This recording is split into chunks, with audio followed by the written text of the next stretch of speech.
तो शाम के 7 बज चुके हैं। चलिए आज का क्लास हम लोग स्टार्ट करते हैं। आप सभी लोग जल्द से जल्द जुड़ जाएं।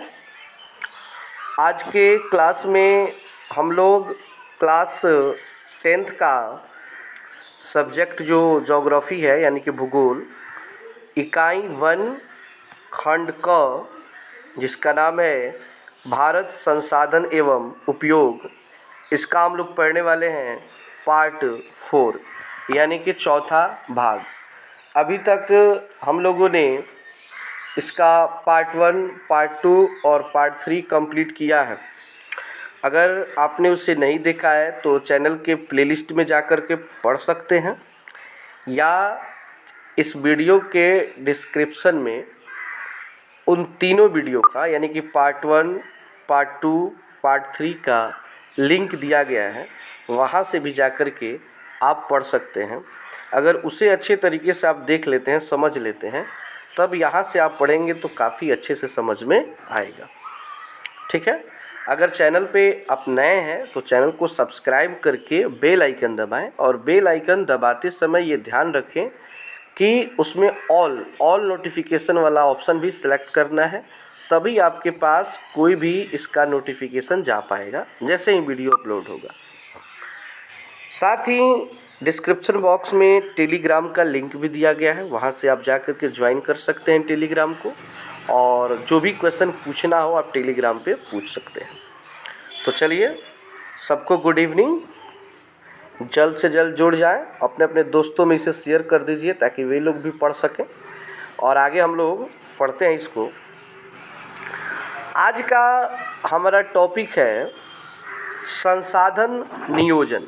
संसाधन नियोजन, तो आपको तो पता है कि संसाधन क्या है, यानी कि हर एक वस्तु जिसका हम प्रयोग करते हैं वो संसाधन है। और नियोजन क्या होता है? तो नियोजन मतलब होता है कि उसको अच्छे तरीके से प्रयोग करके, सही तरीके से प्रयोग करके उसका बचाव करना, कि मतलब वातावरण पर, समाज पर इसका कोई गलत प्रभाव न पड़े। जैसे कि होता है परिवार नियोजन। तो परिवार नियोजन का अर्थ होता है कि जनसंख्या में कमी करना, मतलब ज़्यादा से ज़्यादा बच्चों को जन्म नहीं देना। जैसे कि इंडिया में है हम दो हमारे दो, ये परिवार नियोजन काम करता है कि 2 से ज़्यादा बच्चे ना हो।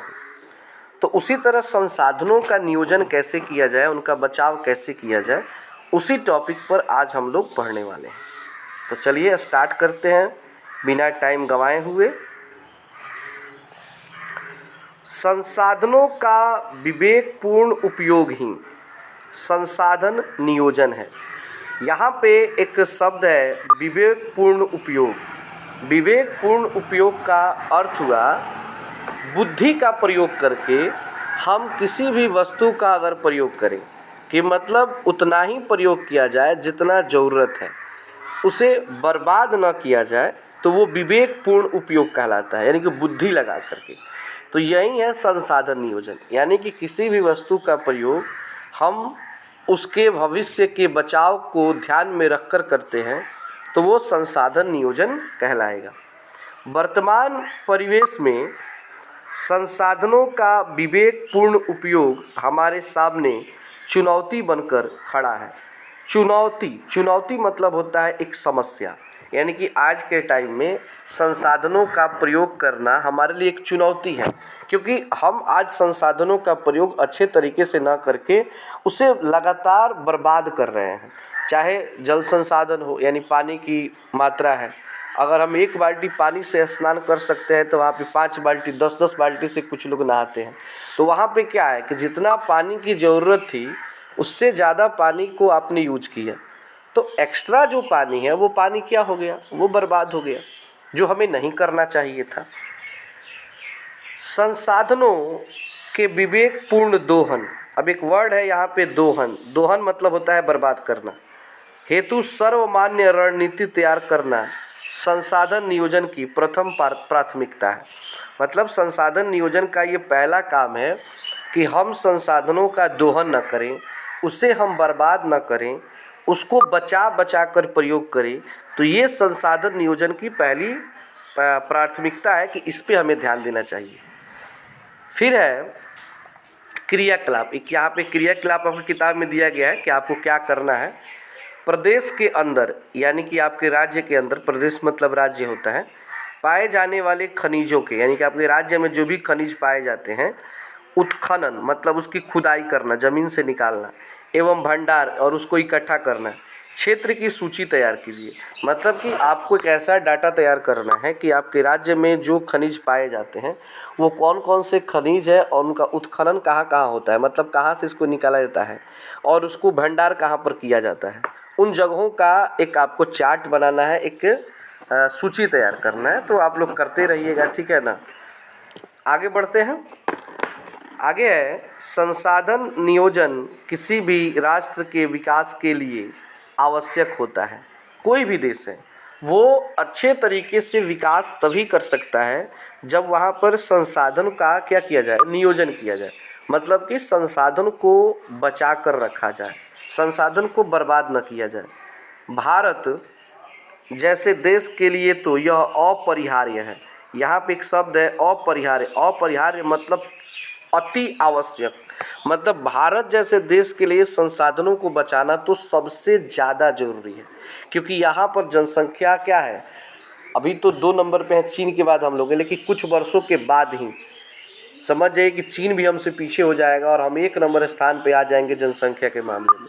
तो हमें तो संसाधनों का नियोजन करना मतलब अपरिहार्य है, सबसे ज़्यादा ज़रूरत है। आगे है जहाँ संसाधन की उपलब्धता में अत्यधिक विविधता के साथ साथ सघन जनसंख्या व्याप्त है। सघन जनसंख्या मतलब होता है बहुत अधिक जनसंख्या, व्याप्त मतलब निवास करता है। यहाँ पे सघन जनसंख्या है, मतलब सघन जनसंख्या का अर्थ हुआ कि कम जगह में ज़्यादा लोग हैं, घर पर घर है, घर पर घर है। और ये सही बात है। आप अपना ही घर देख लीजिएगा, आपके घर के आसपास, आपके गांव में, अब तो गांव में भी 60-60 के घर बन रहा है, और शहरों में चले जाइए तो मतलब वहाँ के तो कुछ कहने ही नहीं है। यहाँ कई ऐसे प्रदेश हैं जो संसाधन संपन्न हैं। बहुत ऐसा प्रदेश है, प्रदेश मतलब राज्य, अभी मैंने बताया ना, जहाँ पे संसाधन संपन्न, संपन्न मतलब होता है बहुत अधिक है, वहाँ पे किसी भी संसाधन की कोई कमी नहीं है। और एक शब्द है यहाँ पे विपन्न। विपन्न मतलब होता है कमी होना। कई ऐसे भी प्रदेश हैं जो संसाधन की दृष्टि से काफ़ी विपन्न हैं। मतलब कुछ राज्य हैं जहाँ पे संसाधन प्रचुर मात्रा में है, मतलब बहुत अधिक है, लेकिन कुछ ऐसे राज्य हैं जहाँ पे बिल्कुल नहीं है, मतलब बहुत ही कम है। कुछ ऐसे भी प्रदेश हैं जहाँ एक ही प्रकार का प्रचुर भंडार है। मतलब कुछ ऐसे राज्य हैं जहाँ पे संसाधन तो हैं बट एक ही टाइप का है, जैसे कि कहीं पे कोयला है तो खाली कोयले हैं, बाकी और कुछ नहीं है। और अन्य दूसरे संसाधनों में वह गरीब है, मतलब एक में बढ़िया है लेकिन बाकी सब में गरीब है। जैसे कि हो गया ना कि आपके घर में चावल बहुत ज़्यादा है लेकिन गेहूँ नहीं है, दाल नहीं है, तो फिर आपको समस्या तो रहेगी ना। लेकिन सब चीज़ एक उचित मात्रा में हो तो आपको कोई समस्या नहीं होगी। जैसे झारखंड, मध्य प्रदेश और छत्तीसगढ़, ये 3 राज्य हैं आदि ऐसे प्रदेश हैं जहाँ खनिज एवं कोयला प्रचुर भंडार है।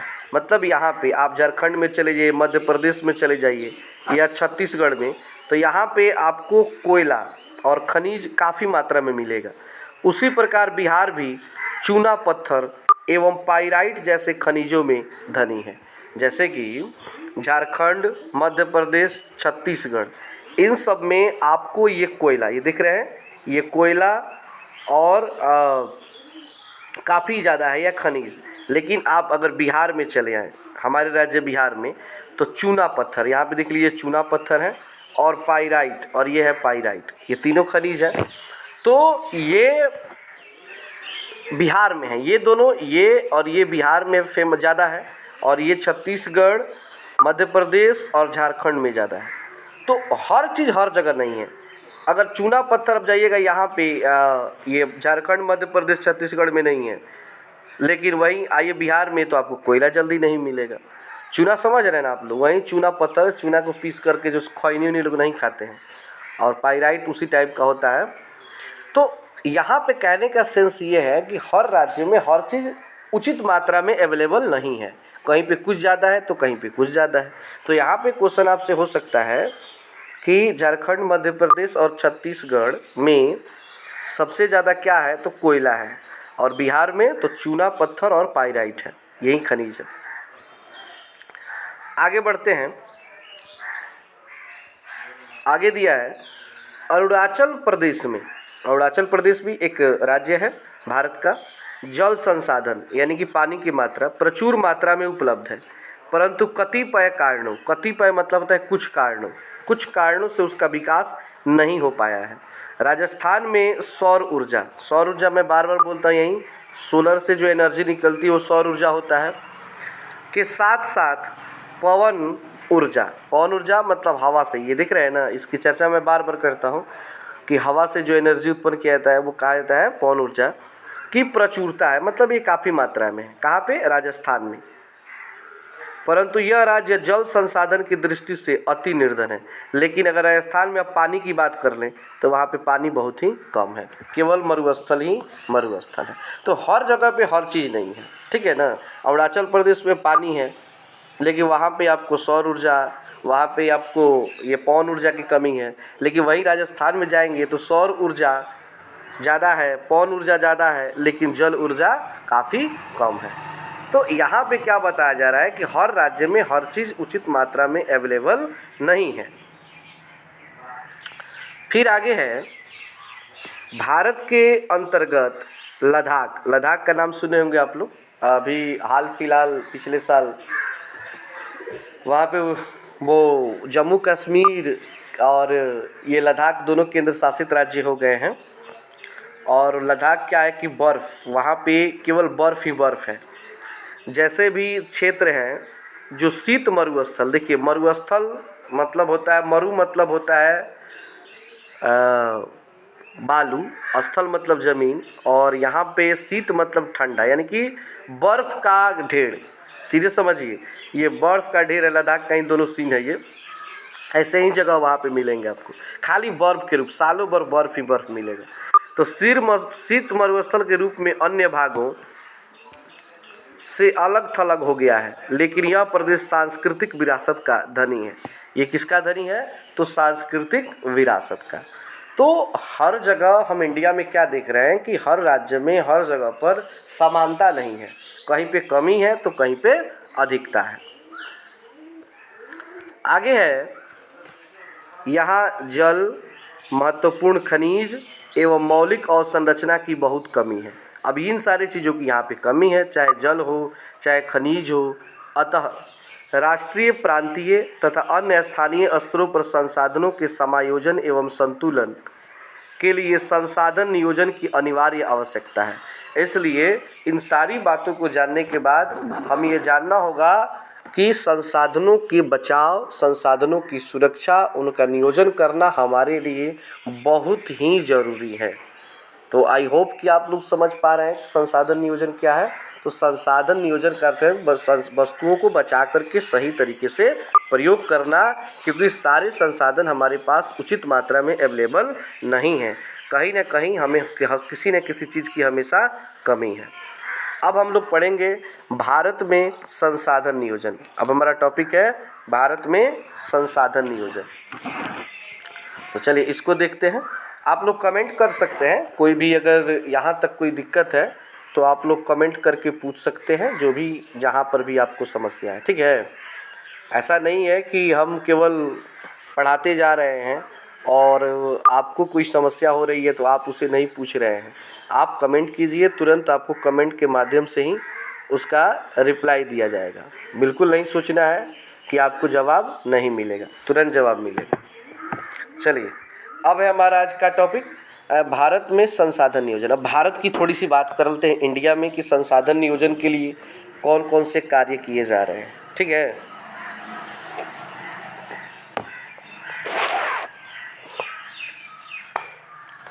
संसाधन नियोजन एक जटिल प्रक्रिया है। जटिल मतलब हो गया एक कठिन प्रक्रिया है। इतना आसान नहीं है संसाधन को बचा के रखना, उसे सही तरीके से प्रयोग करना।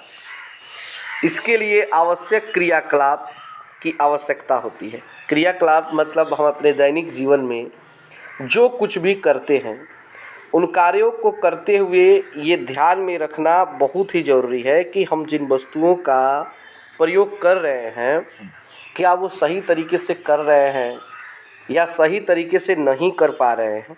इन सारी चीज़ों का ख्याल आपको रखना होगा। ये क्रियाकलाप संसाधन नियोजन के सोपान होते हैं, यानी कि जो भी हम कार्य करते हैं ना, ये संसाधन नियोजन का सोपान होता है। सोपान मतलब होता है सीढ़ी। मैंने लिख दिया है, किताब में सीढ़ी नहीं लिखा है। सीढ़ी समझ रहे हैं ना, मतलब कि नीचे से ऊपर जाना, यानी कि अपने देश को नीचे से ऊपर ले जाना है, यानी कि विकास के पथ पर आगे लेके जाना है। तो हमें अपने क्रियाकलाप पर ध्यान देना होगा कि हम जिन वस्तुओं का प्रयोग करते हैं क्या सही तरीके से करते हैं या बेवजह फालतू में उसे बर्बाद कर रहे हैं। इन सोपानों के सहारे किसी देश के उपलब्ध संसाधन का सदुपयोग कर उस देश की उन्नति का मार्ग प्रशस्त किया जा सकता है। यानी कि संसाधनों का अगर हम सदुपयोग करेंगे, एक होता है दुरुपयोग, होता है गलत तरीके से प्रयोग करना, और सदुपयोग मतलब होता है सही तरीके से प्रयोग करना। तो अगर हम अपने उपलब्ध संसाधनों का सदुपयोग करेंगे तो देश की उन्नति होगी। देश की क्या होगी? उन्नति होगी। देश विकास के पथ पर चलेगा और वो आगे की ओर बढ़ता ही चला जाएगा। कब? जब हम संसाधनों का सही तरीके से प्रयोग करेंगे तब।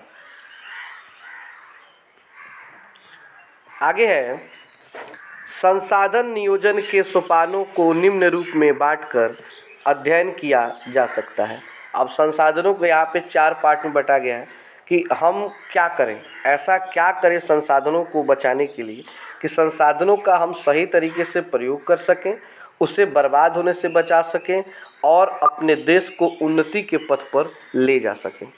तो क नंबर है, देश के विभिन्न प्रदेशों में, प्रदेश मतलब राज्य, देश के विभिन्न राज्यों में संसाधनों की पहचान कराने के लिए सर्वेक्षण कराना।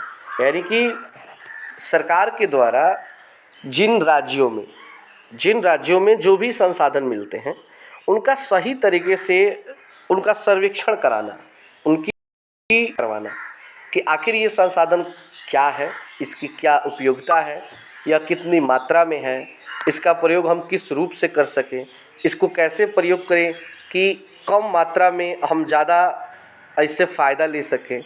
तो ये चीज़ पहले कराना चाहिए। दूसरा है सर्वेक्षण उपरांत, यानी कि सर्वेक्षण करने के बाद मानचित्र तैयार करना। उसका क्या तैयार करना?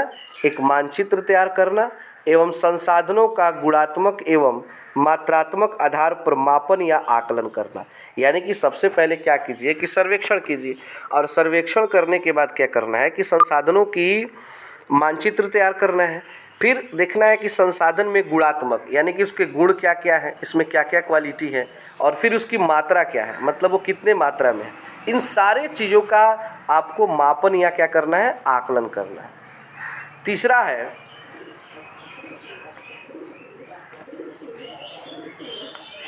संसाधन विकास योजनाओं को मूर्त रूप देने के लिए उपयुक्त प्रौद्योगिकी, कौशल एवं संस्थागत नियोजन की रूपरेखा तैयार करना। चौथा है राष्ट्रीय विकास योजना एवं संसाधन विकास योजनाओं के मध्य समन्वय स्थापित करना।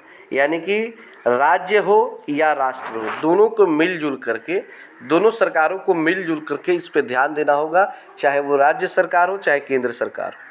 तब जाकर के किसी भी संसाधन को हम अच्छे तरीके से प्रयोग करके उसका बचाव करके अपने भविष्य को सुरक्षित कर सकते हैं।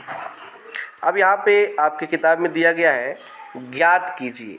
अब क्या ज्ञात करना है, देखिए, बिहार राज्य में सामूहिक भागीदारी की सहायता से, सामूहिक भागीदारी का अर्थ है जिसमें ज़्यादा से ज़्यादा लोग जुड़े हों, आपके आसपास में संसाधन विकास के कौन कौन कार्यक्रम चलाए जा रहे हैं। आपको ये बताना है कि आपके एरिया में संसाधनों को बचाने के लिए लोगों के द्वारा कौन कौन से कार्यक्रम चलाए जा रहे हैं। तो उनका एक डाटा आपको तैयार करना है, सूची तैयार करना है। तो आप लोग अपने अपने एरिया में पता करके सूची तैयार करके हमें बताइएगा। आगे देखते हैं,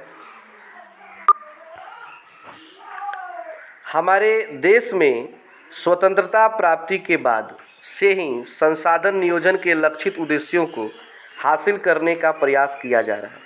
यानी कि हमारा देश 15 अगस्त 1947 ईस्वी में आज़ाद हुआ, तो उसके बाद से ही सरकार के द्वारा ये प्रयास किया जा रहा है कि हम संसाधन का नियोजन कैसे कर सकें, हम संसाधनों को कैसे बचा सकें, हम उन्हें कैसे सुरक्षित रख सकें। हर सरकार ये लगातार प्रयास करते आ रही है और अभी भी हो रहा है।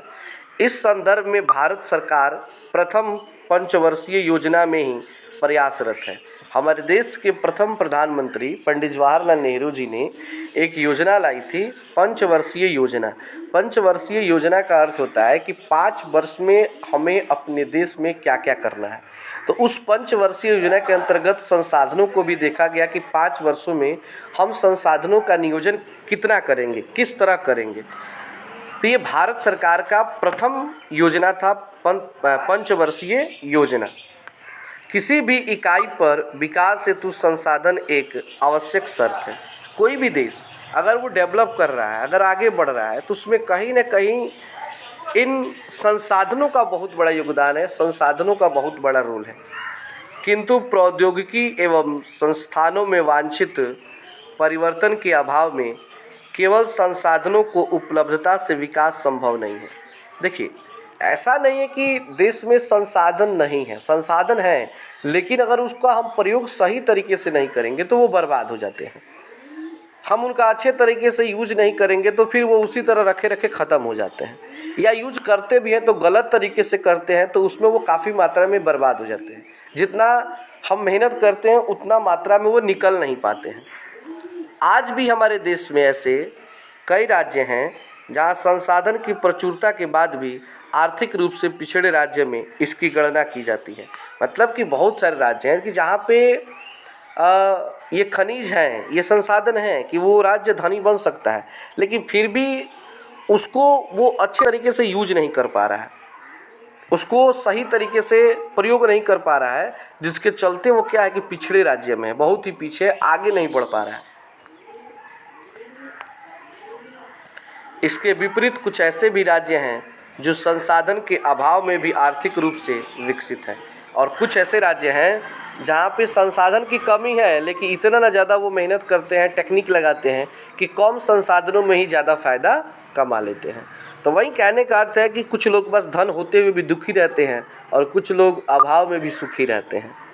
तो ये भारत में संसाधन नियोजन हुआ।